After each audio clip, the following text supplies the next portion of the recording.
नमस्कार, आप देख रहे हैं स्पेशल रिपोर्ट न्यूज रूम से। आपके साथ मैं हूं अंजना ओम कश्यप। क्या कोरोना की इस जंग में एक मजबूर हथियार मिल गया है? Plasma therapy. जहां दिल्ली के एलएनजेपी अस्पताल में 4 मरीजों पर प्लाज्मा थेरेपी को अपनाया गया और उत्साहवर्धक नतीजे मिले, जिसके बाद बहुत ज्यादा उत्साहित हैं दिल्ली के मुख्यमंत्री और तमाम डॉक्टर्स। तो क्या इसके जरिए अब एक मुकम्मल जंग लड़ी जा सकेगी?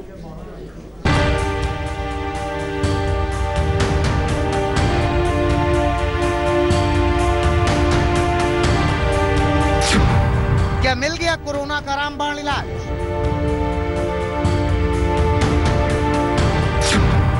क्या कोरोना को हराएगी प्लाज्मा थेरेपी? क्या प्लाज्मा थेरेपी से होगा कोरोना के खौफ का अंत? पूरी दुनिया कोरोना वायरस की आफत से जूझ रही है। ना तो इस वायरस की कोई दवाई है और ना ही कोई टीका आया। कोरोना की वजह से लोग घरों में कैद हैं। ऐसे में दिल्ली के डॉक्टरों को घटाघोप अंधेरे में रोशनी की किरण नजर आई है। दिल्ली में कोरोना के 4 संक्रमितों का कोरोना थेरेपी से इलाज किया गया। अब चारों की हालत बेहतर है। उनमें से हो सकता है 2 आज या कल तक अस्पताल से जाने लायक हो जाएं, बल्कि उठ के बैठ के नाश्ता कर रहे हैं। वही आदमी जो वेंटिलेटर पे जाने की स्थिति में हो सकता था, वो बेटर है और छुट्टी मिलने के आसार हैं। इस हफ्ते के अंदर छुट्टी मिल जाए, ऐसी उम्मीद है। कोरोना के कहर से जूझती दिल्ली में प्लाज्मा थेरेपी डूबते को तिनके का सहारा की तरह सामने आई है। 4 मरीजों पर इसके इस्तेमाल के नतीजों से तो दिल्ली के मुख्यमंत्री अरविंद केजरीवाल भी इतने गदगद हुए हैं कि खुद डॉक्टर एसके सरीन के साथ वो मीडिया के सामने आ गए। उन्होंने बताया कि उन्हें केंद्र सरकार से उन मरीजों पर प्लाज्मा थेरेपी अपनाने की इजाजत मिली थी जिनकी हालत गंभीर थी। तो ये प्लाज्मा थेरेपी लिमिटेड बेसिस पे छोटा ट्रायल करने की हमें परमिशन मिली थी कि एलएनजेपी अस्पताल, केवल एलएनजेपी के लिए हमें परमिशन मिली थी कि एलएनजेपी अस्पताल के जो सीरियस मरीज हैं उनके ऊपर ये ट्रायल करके देखा जा सकता है। हमने पिछले कुछ दिनों के अंदर 4 मरीजों पे ट्रायल करके, एलएनजेपी के 4 मरीजों पे ट्रायल करके देखा। उसके अभी तक के नतीजे उत्साहवर्धक हैं, अच्छे हैं। इस रिपोर्ट में हम आगे बढ़े उससे पहले आपको बताते हैं कि आखिर ये प्लाज्मा थेरेपी है क्या। इस थेरेपी में कोरोना से ठीक हो चुके मरीज के शरीर से प्लाज्मा लिया जाता है। इस थेरेपी में एंटीबॉडी का इस्तेमाल किया जाता है। वायरस के खिलाफ शरीर में एंटीबॉडी तभी बनती है जब इंसान उससे पीड़ित होता है। ऐसे में जो मरीज कोरोना वायरस से ठीक हुए हैं, उनके शरीर में एंटीबॉडीज बन चुकी होती हैं। प्लाज्मा थेरेपी में ठीक हो चुके मरीज के शरीर से एंटीबॉडी निकालकर दूसरे बीमार मरीज में डाल दिया जाता है। इंसान के खून में 4 चीजें होती हैं। पहली रेड ब्लड सेल्स, दूसरी व्हाइट ब्लड सेल्स, तीसरी प्लेटलेट्स और चौथी प्लाज्मा। प्लाज्मा खून का लिक्विड वाला हिस्सा होता है। शरीर में किसी वायरस के आ जाने पर यही प्लाज्मा एंटीबॉडी बनाने में मदद करता है। कोरोना संक्रमित मरीज का शरीर अगर वायरस के खिलाफ एंटीबॉडीज बना लेता है तो वो ठीक हो सकता है। अगर कोई इंसान कोरोना के संक्रमण से ठीक हो जाता है तो वो भी प्लाज्मा डोनेट कर सकता है। ठीक हो चुके मरीज में बनी कोरोना वायरस एंटीबॉडीज नए मरीज के शरीर में जाकर वायरस को बेअसर कर सकती हैं।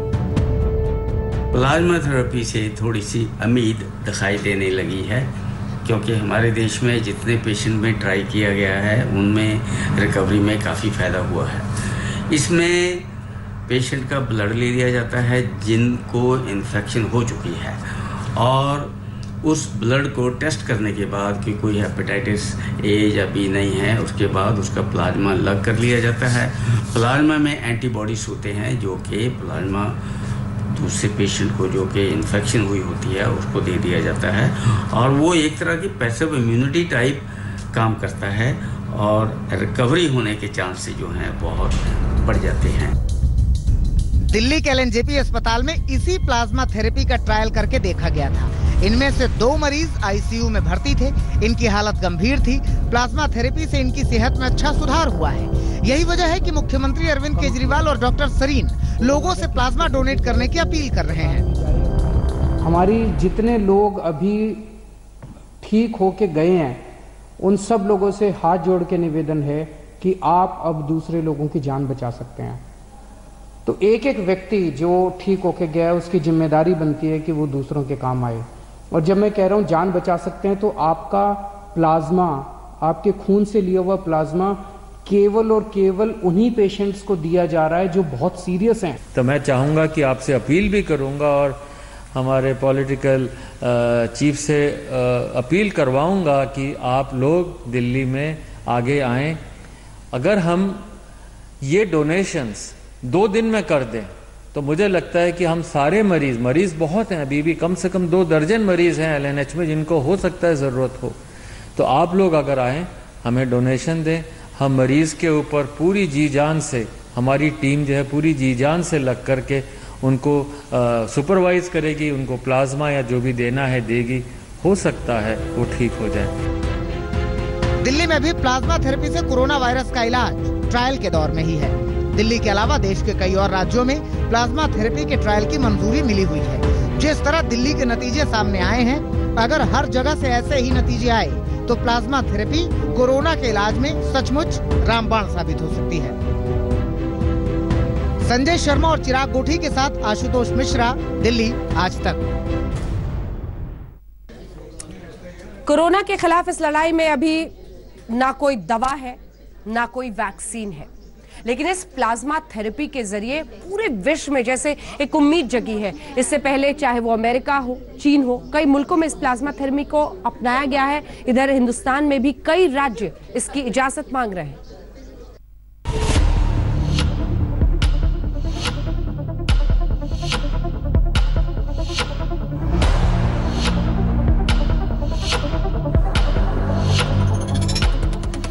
कोरोना वायरस के इलाज और टीके की खोज में दुनिया भर के वैज्ञानिक प्रयोगशालाओं में माथापच्ची कर रहे हैं, लेकिन अभी कोई माकूल दवा सामने नहीं आई।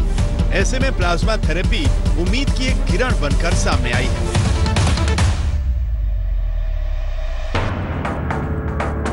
प्लाज्मा हमारे खून का 55% हिस्सा होता है, जिसके जरिए ऑक्सीजन और प्रोटीन शरीर की कोशिकाओं तक पहुंचते हैं। प्लाज्मा डोनेशन की प्रक्रिया भी बहुत आसान है, इसमें कोई नुकसान नहीं होता। प्लाज्मा डोनेशन भी बिल्कुल ब्लड डोनेशन जैसा ही है। इसमें एक निडल के जरिए शरीर से खून ट्यूब में निकाला जाता है। इसके बाद ट्यूब का खून मशीन में डाल दिया जाता है। यह मशीन प्लाज्मा को खून से अलग करती है।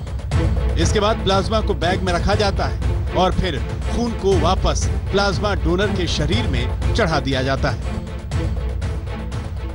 ये एक थेरेपी है जिसमें जो मरीज ठीक हो जाते हैं उनके शरीर में एंटीबॉडीज बनती हैं। जब भी हम किसी वायरस या किसी इन्फेक्शन से लड़ते हैं तो हमारी इम्यून सिस्टम उससे लड़ता है और उसको जब वो लड़ता है तो एंटीबॉडीज बनाता है, वो हमारे ब्लड में आ जाती है।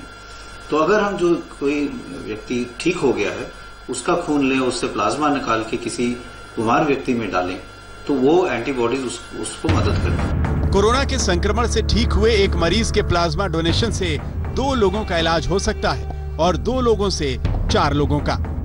दिल्ली में 800 से ज्यादा लोग कोरोना मुक्त हो चुके हैं। ऐसे में ये लोग दिल्ली के सारे संक्रमितों को ठीक कर सकते हैं। 800 से ज्यादा लोग ठीक हो चुके हैं, मोर देन 800 लोग ठीक हो चुके हैं और हर रोज लोग ठीक हो रहे हैं, नए ठीक हो रहे हैं, तो काफी बड़ी संख्या में लोग ठीक हो चुके हैं। हाँ, बिल्कुल उम्मीद की किरण नजर आ रही है और लगता है कि ये एक्सपेरिमेंट सफल हो जाता है तो काफी लोगों की इससे जान बच रहे हैं। और मैं ये भी बता देता हूँ, इसमें होल ब्लड नहीं लेते, आपके शरीर से खून लेते हैं, प्लाज्मा अलग करते हैं, बाकी खून वापस कर देते हैं। तो आप ये समझ लीजिए कि आपके शरीर में किसी तरह की कोई कमजोरी नहीं है। दिल्ली ही नहीं, उत्तर प्रदेश को भी ICMR और drugs controller general of India की तरफ से कोरोना वायरस के इलाज की मंजूरी मिल गई है। राजधानी लखनऊ के KGMU के डॉक्टर अभी से उत्साहित हैं। तो कोई भी इस समय इलाज नहीं है कोरोना वायरस का, तो ऐसे में एक आशा की किरण मैं कहूँगा कि बन सकती है ये थेरेपी। इसलिए ये थेरेपी को ट्रायल करना, आगे इसके उनको जो इफ़ेक्ट है उसको स्टडी करने के लिए लोगों ने इसको आगे बढ़ाया।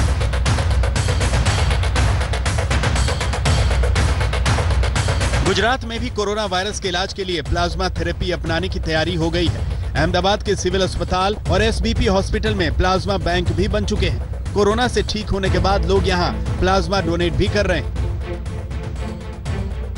ये थेरेपी में मुझे कोई चीज़ की परेशानी या वीकनेस या कुछ भी नहीं हुआ कि जिसमें मेरा ब्लड लॉस हो या मुझे कोई अलग प्रॉब्लम्स हो। तो उन्होंने हर एक चीज़ का बहुत ध्यान रखा था। ये प्रोसेस 99 मिनट्स तक मेरी चली, जिसमें मेरे ब्लड में से प्लाज्मा कलेक्ट हुए और दूसरा जो मेरा ब्लड था वो मेरी बॉडी में वापस ट्रांसफ़र किया गया। ये प्रोसेस बिल्कुल ही पेनफुल नहीं थी और बिल्कुल ही सेफ थी। उन्होंने पूरा रूम स्टेरिलाइज किया था और हर एक चीज़ का ध्यान रखा था। कोरोना वायरस के इलाज के लिए प्लाज्मा थेरेपी को अमेरिका, चीन, स्पेन, टर्की, साउथ कोरिया और इटली समेत कई देशों ने अपनाया है। इस थेरेपी से कोरोना के इलाज की आस बढ़ी है। देश में महाराष्ट्र और तमिलनाडु जैसे कई राज्यों ने कोरोना के इलाज में केंद्र सरकार से प्लाज्मा थेरेपी को अपनाने की इजाजत मांगी है। लखनऊ से कुमार अभिषेक के साथ आशुतोष मिश्रा, दिल्ली आज तक। प्लाज्मा थेरेपी से उम्मीदें तो कई बढ़ रही हैं, इसी दिल्ली में बढ़ रही हैं, लेकिन सवाल यह है कि यहां पर हॉटस्पॉट्स बनने का सिलसिला नहीं थम रहा है। जहांगीरपुरी एक ही गली में 46 लोग क्वारंटीन किए गए हैं। इस गली की एक खास रिपोर्ट देखिए।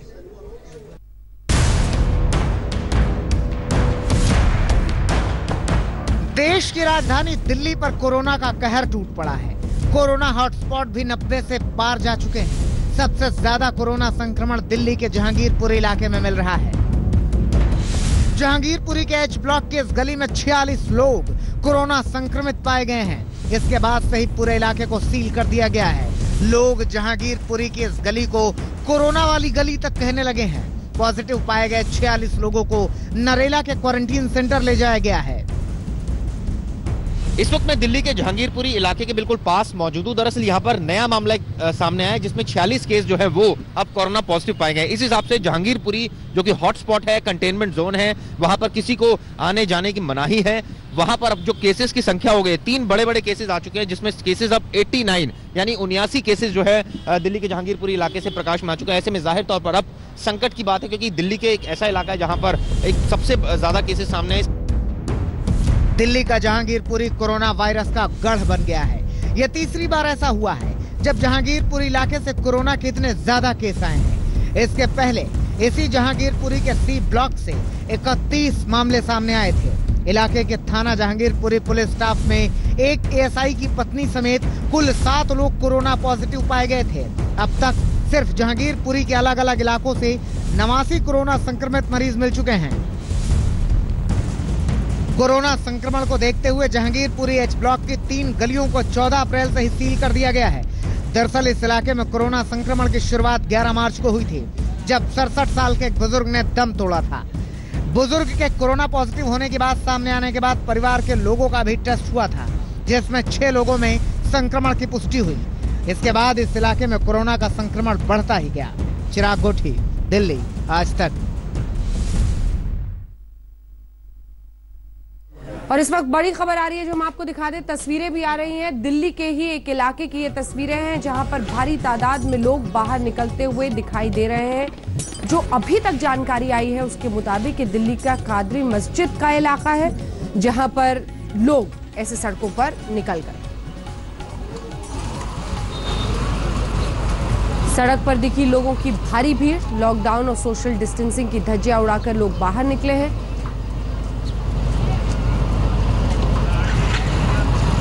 और उसी की तस्वीरें आप देख रहे हैं। पुलिस भी गश्त करती हुई दिखाई दे रही है, लोगों से बातचीत करती हुई, लेकिन सोशल डिस्टेंसिंग की कैसे धज्जियां उड़ रही हैं।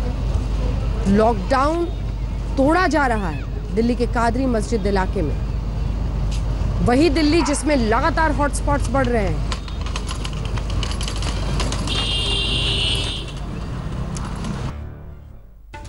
नमस्कार, स्पेशल रिपोर्ट में फिर से आपका स्वागत है। आपके साथ मैं हूं अंजना ओम कश्यप। खबरों की शुरुआत कोरोना के अपडेट के साथ। 111 नए मामले यूपी में आए हैं कोरोना के।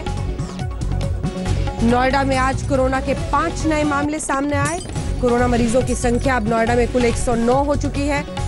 नोएडा में 56 कोरोना मरीज ठीक हो चुके हैं।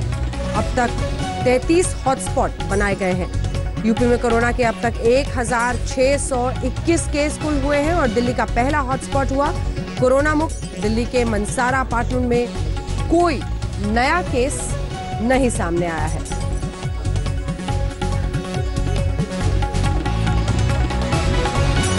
दिल्ली जिसमें लगातार मामले बढ़ते चले जा रहे हैं, हॉटस्पॉट्स घटने का नाम नहीं ले रहे,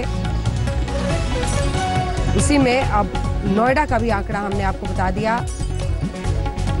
109 मरीजों की संख्या नोएडा में हो चुकी है। लॉकडाउन को अब 1 महीना हो गया है। आइए आपको बताते हैं आज परिस्थिति देश में कोरोना के मरीजों को लेकर क्या है, क्या है मरने वालों का आंकड़ा, क्या कह रहे हैं देश के स्वास्थ्य मंत्री और क्या कह रहे हैं प्रधानमंत्री, कैसे 2 गज की दूरी बचा सकती है जिंदगी।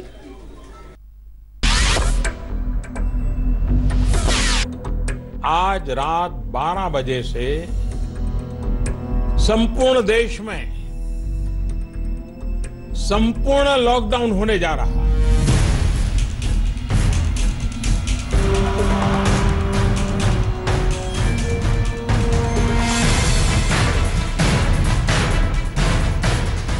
और 25 मार्च की सुबह का सूरज उगा तो देश में सन्नाटा छा गया। घरों से बाहर निकलने पर प्रधानमंत्री नरेंद्र मोदी की अगुवाई में हिंदुस्तान ने लॉकडाउन की कसम खाई और शुरू हो गई भारत की कोरोना वायरस से सबसे बड़ी लड़ाई।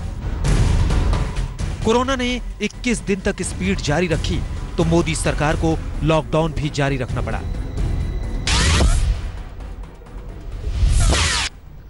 सारे सुझावों को ध्यान में रखते हुए ये तय किया गया है कि भारत में लॉकडाउन को अब 3 मई तक और बढ़ाना पड़ेगा।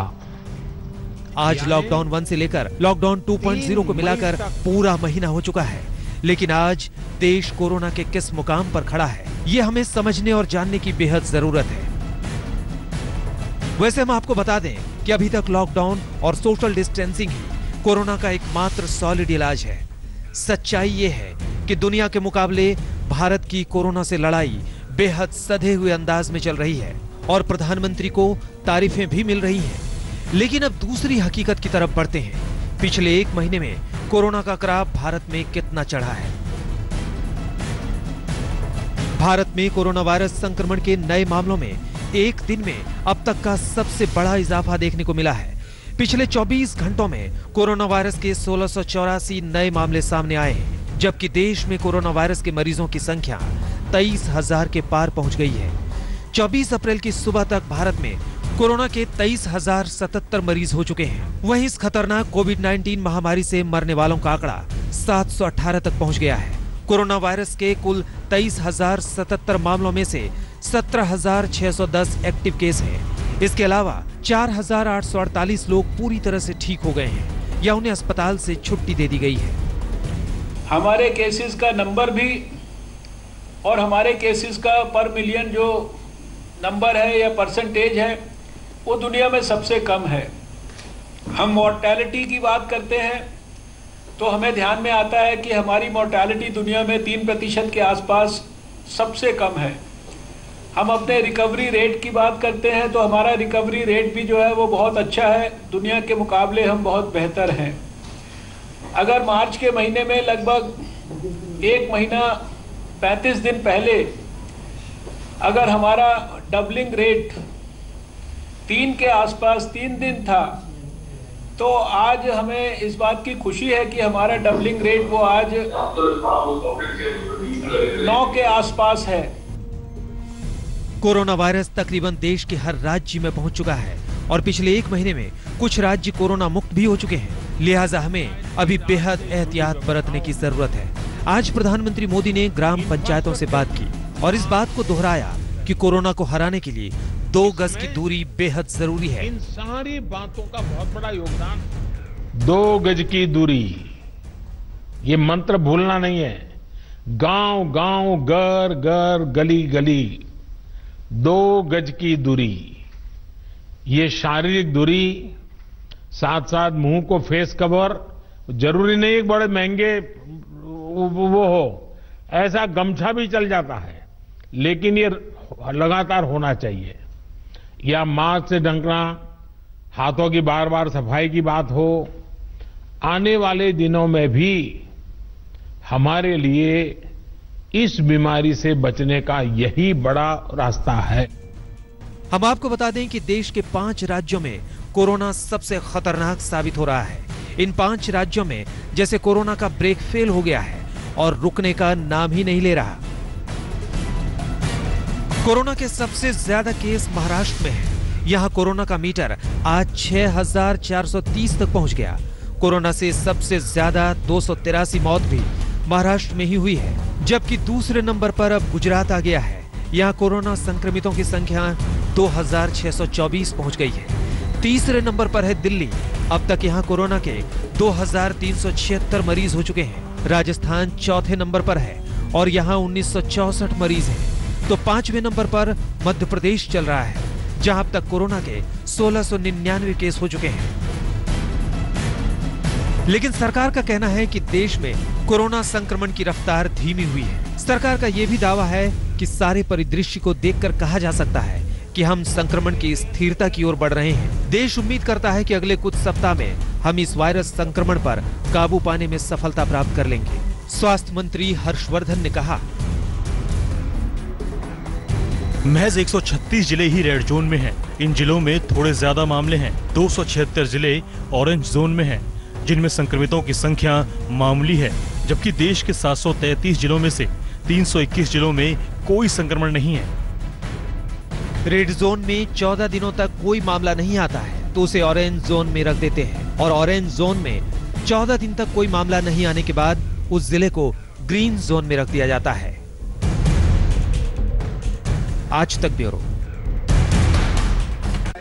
लगातार बढ़ रहे मामले और खास तौर पर कुछ राज्यों के कुछ शहरों में। एक तरफ अहमदाबाद जो पूरे देश को डरा रहा है। लगातार यहां पर कोरोना का ग्राफ बढ़ रहा है।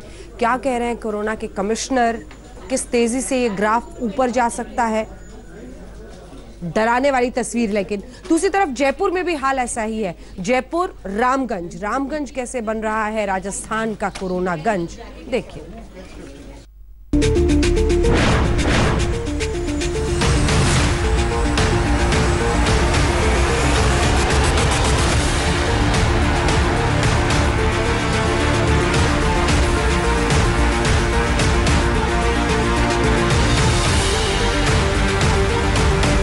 देश में इस वक्त बड़ी टेंशन गुजरात से हो रही है, क्योंकि गुजरात कोरोना के मामलों से सीधे उछाल मारकर दूसरे नंबर पर आ गया है और राज्य का सबसे बड़ा शहर अहमदाबाद सबसे ज्यादा संक्रमित है। इसे आंकड़ों के जरिए समझते हैं। 23 अप्रैल की रात तक गुजरात में कोरोना मरीजों की तादाद 2600 से ज्यादा थी और इसमें से अकेले अहमदाबाद में ही 1650 से ज्यादा लोग संक्रमित हैं। मतलब गुजरात के कुल पॉजिटिव लोगों में से अहमदाबाद की हिस्सेदारी करीब 63% है, जबकि गुजरात में 112 लोगों की मौत हुई है और अहमदाबाद में 69 मरीजों ने दम तोड़ा है। यानी कुल मौत में शहर का हिस्सा करीब 62% है। परेशानी इतनी नहीं है। अहमदाबाद म्युनिसिपल कॉर्पोरेशन के कमिश्नर विजय मेहरा ने यहां तक कह दिया है कि अगर अहमदाबाद में कोरोना मामलों के दोगुना होने की रफ्तार इसी तरह से जारी रही तो 31 मई तक सिर्फ अहमदाबाद में ही 8 लाख लोग कोरोना से संक्रमित हो सकते हैं। अपना अमदावाद शहर में 17મી એપ્રિલના રોજ ટોટલ 600 કેસ હતા અને 20મી એપ્રિલ 3 દિવસમાં એ ડબલ થઈને 1200 થી વધુ થઈ ગયા। એટલે 17 થી 20 એપ્રિલની વચ્ચે આપણું કેસ ડબલિંગ રેટ 3 દિવસનું હતું, એટલે દર ત્રીજા દિવસે કેસો ડબલ થતા હતા। પછી આપણે જે મહેનત કરી રહ્યા છે તો કેસ ડબલિંગ રેટ 4 દિવસનો થયો છે। હવે હાલ અમદાવાદમાં 4 દિવસની આજુબાજુનું કેસ ડબલિંગ રેટ છે। જો 4 દિવસ દર ચોથા દિવસે કેસ ડબલ થાય તો અમે જે આકલન કર્યું છે અને આ આકલન ભારત સરકાર દ્વારા રાજ્ય સરકાર દ્વારા પણ કરવામાં આવ્યું છે, 15 મે સુધીમાં લગભગ 50,000 કેસ અમદાવાદ શહેરમાં થાય અને 31 મે સુધીમાં 8 લાખ જેટલા કેસો થાય। उधर महाराष्ट्र में भी कोरोना की महामारी कम होने का नाम नहीं ले रही है। महाराष्ट्र में हर दिन कोरोना का कोई न कोई नया रिकॉर्ड बन रहा है। महाराष्ट्र में कोरोना के मरीजों की संख्या 6430 तक पहुंच गई है। अकेले मुंबई में कोरोना के 4200 मरीज हैं। मुंबई का धारावी 214 मामलों के साथ महाराष्ट्र का सबसे बड़ा हॉटस्पॉट बन गया है। धारावी इलाके में अब तक 214 से ज़्यादा केसेस सामने आए हैं और 13 लोगों की कोविड-19 के चलते मौत हो चुकी है।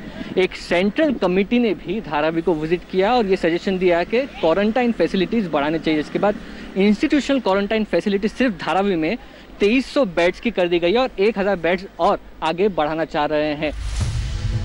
मुंबई में हालात इतने बिगड़ चुके हैं कि मंत्री जितेंद्र आव्हाड भी कोरोना पॉजिटिव हो गए हैं, लेकिन मुंबई वाले फिर भी सोशल डिस्टेंसिंग की धज्जियां उड़ा रहे हैं। भायखला मंडी खुली तो लोगों की भीड़ जुट गई। महाराष्ट्र और गुजरात के अलावा राजस्थान में जयपुर का रामगंज इलाका कोरोनागंज बन गया है। 24 अप्रैल की शाम तक जयपुर शहर में कोरोना मरीजों की तादाद 763 थी, जिसमें अकेले रामगंज में ही करीब 675 पॉजिटिव पाए जा चुके हैं। मतलब जयपुर के 88% से ज्यादा मरीज रामगंज में ही मौजूद हैं। पिछले 48 घंटे में रामगंज में 116 कोरोना पॉजिटिव पाए गए हैं। मौत के आंकड़े की बात करें तो जयपुर में अब तक 17 की मौत हो चुकी है, जिसमें रामगंज की हिस्सेदारी 12 की है, यानी यहाँ भी प्रतिशत 70 से ऊपर है।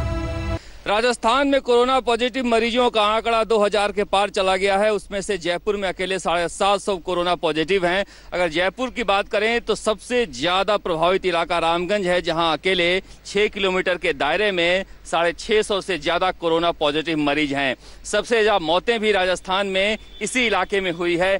कैमरामैन शर्मा के साथ शरद कुमार, जयपुर, आज तक।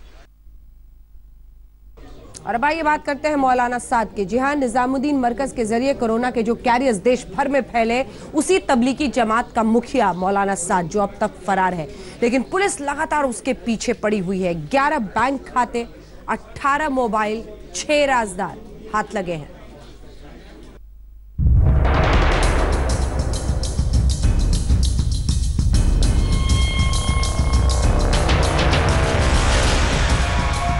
मैं कहता हूं, अगर तुम्हारे तजर्बे में ये नजर भी आ जाए कि मस्जिद में आने से आदमी मर जाएगा, तो इससे बेहतर मरने की जगह कोई हो नहीं।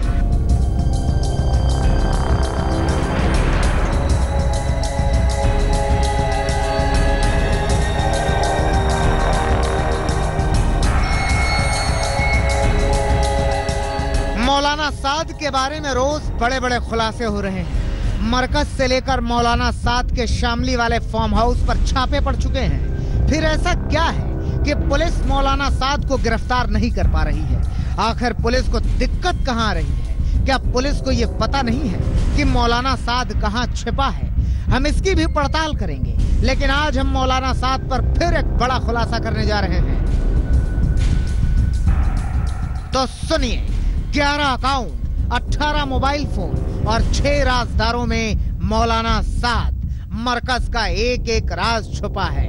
मौलाना साद के अकाउंट की जांच कर रही क्राइम ब्रांच को कुछ चौंकाने वाली चीजें मिली हैं। अकाउंट में जो पैसे आते थे वो 24 से 48 घंटे में दूसरे कई छोटे छोटे अकाउंट में ट्रांसफर हो जाते थे और फिर वहां से आगे दूसरे अकाउंट में ट्रांसफर हो जाते, ताकि पैसा आने के बाद कहां गया उसका पता आसानी से न लगाया जा सके। इसीलिए क्राइम ब्रांच ने मरकज में आए कुछ और जमातियों के अकाउंट को भी रडार पर रखकर जांच शुरू की है। 11 अकाउंट, 18 मोबाइल और 6 राजदारों में छिपा है मौलाना के मरकज का राज। दिल्ली पुलिस की क्राइम ब्रांच और ईडी की नजर जमात मुख्यालय के अकाउंट के साथ साथ उन 11 बैंक अकाउंट पर है, जिनमें हुआ पैसों का लेन देन सवालों के घेरे में है। साथ ही साथ क्राइम ब्रांच की टीम मौलाना के बेटों सहित उसके 6 करीबी रिश्तेदारों के नेटवर्क को भी खंगाल रही है। जांच टीम की रडार पर 18 मोबाइल फोन भी हैं, जिनके कॉल डिटेल और लोकेशन की जांच की जा रही है।